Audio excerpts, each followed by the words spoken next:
My baby sister is one of my favorite people. I'm not just proud of her, I know that I can count on her. She is a highly accomplished woman. She has an earned PhD and she has 3 other honorary PhDs. My sister served as the superintendent of schools for the Greater Columbus, Ohio School District, where for her entire tenure, there was never a teacher strike, where every school levy she sponsored was passed, and where children's achievement levels rose significantly. Even though she had over 60,000 students, she tried to be an authentic presence in each one of their lives. She had 13 high schools, and so she went to she didn't go to all of the football and basketball games for every school, but she showed up at some football and basketball games for each school. And she tried to make all of her high school graduations. When there were huge snowstorms, she'd have the mayor on this phone and the school bus captain on this phone, and at 4:30 in the morning, they'd be trying to figure out if the streets were clear enough to get buses down, because she knew that both parents work most of the time. And if she couldn't open the schools, she had 60,000 kids on the street with no supervision. And if you knew my sister, that wasn't going to happen. So they had very, very few snow days. She knew that every time the schools were closed, as I said, the kids would be at home. When there was a serious accident, she would visit the kids in the hospital, and when, unfortunately, one of the children in her care passed away, she would make it her business to go to the service for that child. Well, because she was superintendent, the funeral directors in the church always had foreknowledge that she was coming. And when she arrived, the word would circulate, the superintendent is here, and they would sit her on the first or second row about where you are, Brandy, because she would always have remarks.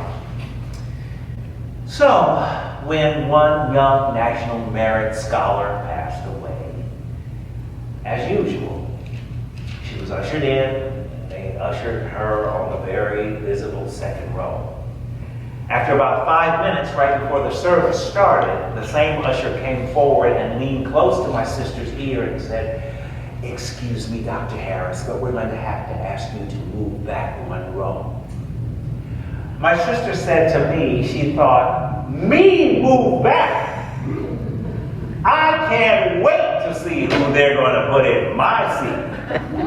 Who must this be?" At about that moment, the Secret Service came in, followed by the usher who ushered the United States Secretary of Health and Human Services to my sister's seat. Secretary Kathleen Sebelius had also come to have remarks over this National Merit Scholar. Moving back a row. Last week, Jesus was teaching on the Sabbath, and he reached through tradition to heal a crippled woman. This Sabbath, Jesus is going to the house of a Pharisee to have dinner, and he knew, as Jim read in our presence, that everyone would be watching him. The furniture in those banquet halls consisted of a series of couches placed all around the room. So the host would be reclining on a couch in the middle of the floor. All of the other male guests would be reclining on couches near him. The closer one reclined to the host, the more important he was to the host's life. You know, the way we arrange wedding receptions today. The problem is that, like my sister, if someone more important arrived late, a guest who may have arrived on time and seated himself on a good couch may be asked in front of everyone to move away, to make way for this more important guest. How embarrassing. After being such a good friend to the host, after all the networking through the person that the person had gone through to get into the honoree's good graces, to be asked to move away in favor of somebody else, that's just a mess. That's messed up. That made for stories under the title, "What a Horrible Evening." And then Jesus adds this second story. Hey, when you throw a banquet, don't invite the same old people, the people who will pay you back by inviting you back to their house. No, you invite the broken, the crippled, the lame, the mentally ill, the ones who have no way to repay you. When you honor them, you honor God. Labor Day began in the late 1880s, and it was a time to honor the working person. Belonging to a labor union in those days was a dangerous proposition because people were becoming insanely wealthy and they did not want to give up a dime. They were building and living in palaces and having banquets where no poor people received invitations. No, the insanely wealthy were only paying back each other. Those men and women daring enough to begin to organize labor unions asking for retirement, decent working conditions, and affordable health care, they were part of the broken, the poor, the lame, who wanted to be invited to the banquet. All they wanted was to move up. Roughly 1% of the world's population controls 47% of the world's wealth. I hope those of you who invest in the stock market have money in Purdue Pharmaceuticals. Purdue Pharmaceuticals, when being charged this week, they were fined by one judge, I believe it was like $587 million. Did you all hear that? Yeah. They countered with an offer of $10 to $12 billion to make the legal problems go away permanently and not be bothered by the government again over this opioid crisis, this alleged opioid crisis that seems to be sweeping the world. $10 to $12 billion most likely will not disrupt their day-to-day operations. $10 to $12 billion will not disrupt their lifestyles. You know they are having amazing banquets.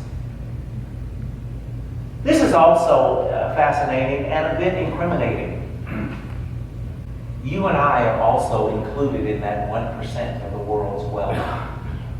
Jesus might say, along with Purdue Pharma, we are the ones who are also inviting each other to the same banquet and excluding from the banquet those who really need to be clothed and fed, those who are poor, those who are old, those who are differently able, those who are gender different, those who need medication. When Jesus used the word banquet, he is comparing earthly parties to God's open banquet table. So when Jesus talked about us being invited to banquets where we lounge on couches, or throwing a banquet where we invited those who could not possibly repay, he was talking about how everyone is called to stop thinking about how everyone else thinks about them and give enough and share enough of our wealth until we are all gathered around God's banquet table, each of us with enough. Jesus is talking about whether we are at a banquet or not, how to live our lives, how we are to make room for those who could not come because they were not invited, how to make room for those who could not repay. And oh, that sounds so wonderful, doesn't it? It sounds so Christ-like. But the truth is, inviting in all those people from so many other cultures is uncomfortable. Inviting in all those other people who've had so many other experiences to which we 1%ers cannot relate can be tedious, it can be frustrating, it can be maddening. What? BTAC again? Didn't we talk about that last week? The Little White Chapel Pantry again? Didn't we mention that last week? Didn't we just buy backpacks for those kids? We've got to buy backpacks again, and Christmas is coming. We know the social worker's coming back. She's going to want us to buy gifts for those kids. Those kids don't ask for cheap things. No more sneakers for Bill until after January. We contribute, but we wonder if it's doing any good. Why do I contribute? Why do I keep coming to worship? How many of you have ever served a meal in a homeless kitchen? Anybody here? A fair amount of you. People come in looking different than we do. They may be smelling different than we smell. And their values may be different. They may have different ways of expressing gratitude than we are used to. They may make demands on us that we are not prepared to accommodate. Yes, you served me a meal, but now I need a bus pass. I need a place to sleep for the night. I need a shower. I need someone to talk to. I need someone to get in touch with my family. Why can't I just stay here with you? This is empty space. And And there's a part of you sometimes you want to say, why can't the homeless understand my values? I'm doing as much as I can. When Jesus says to us, invite those who can never repay. When Jesus says to us, when you enter a social situation, take the lowest seat. Jesus is telling us what to do, and Jesus is telling us how to do it. Jesus is talking about approaching every potentially fraught situation and leading with humbleness. Their want, their need, their dysfunction can be the opportunity for you and I to quickly pray, relocating yourself and myself to the lowest seat, moving back, and then from that seat without snapping or complaining or getting your feelings hurt, as it is so easy for each one of us to do when we thought we were doing good and somebody didn't appreciate it. Rather than doing any of that, connect to their need. And connect their need with what God can do through you. You take the low seat. You do for those who have no one else, so that God's glory can be seen in every situation. So this week I was out in the West Valley, and it's hot out there as it is here today. And there was a lady at the freeway, and she had a son, and she had her cup. And I know that I have always been saying to this congregation, carry cold water around with you in your car. Have some loose change in your car so that you can help someone out. And this time I was prepared. I had cold water in my car, and I had money in my door. And the light changed, and I was sitting right there, and I rolled down my automatically powered windows. And I went to hand her some money, and we looked at each other, and she said, thank you. And I rolled up my automatically powered window because I didn't want the air conditioning to get out. And I journeyed back to the East Valley. Well, I went into a store to run some errands, and when I came out and got in my car and went to the freeway in the East Valley, guess who was at the freeway entrance? The same lady. I don't know how she had gotten from the West Valley to the East Valley. I told this to the congregation last night, and some of them suggested, well, maybe she took a bus, maybe she had a bus pass, maybe she drove over in her car. But the point is, it wasn't for me to judge, was it? No. She had a need, and I had the resources. That's all that was involved. We are called to take the lower seat. This week I was at the gym on an elliptical machine at 6 a.m. in the morning. And a British gentleman with whom I always exchange pleasantries said, I saw you on television this week. Well, immediately I began to cream because I thought that some of my 90s sitcoms were on again.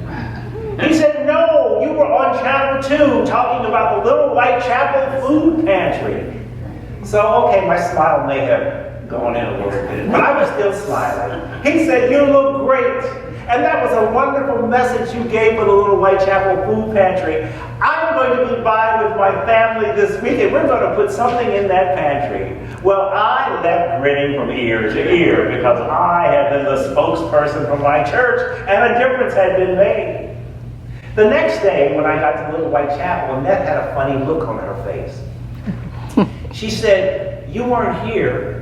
And so the Burbank leader showed up and took pictures of me out in front of the Little Whitechapel food pantry. And you weren't here, so the Burbank leader called and interviewed me about the Little Whitechapel food pantry. And the first thing I thought was, what, they couldn't wait for the pastor?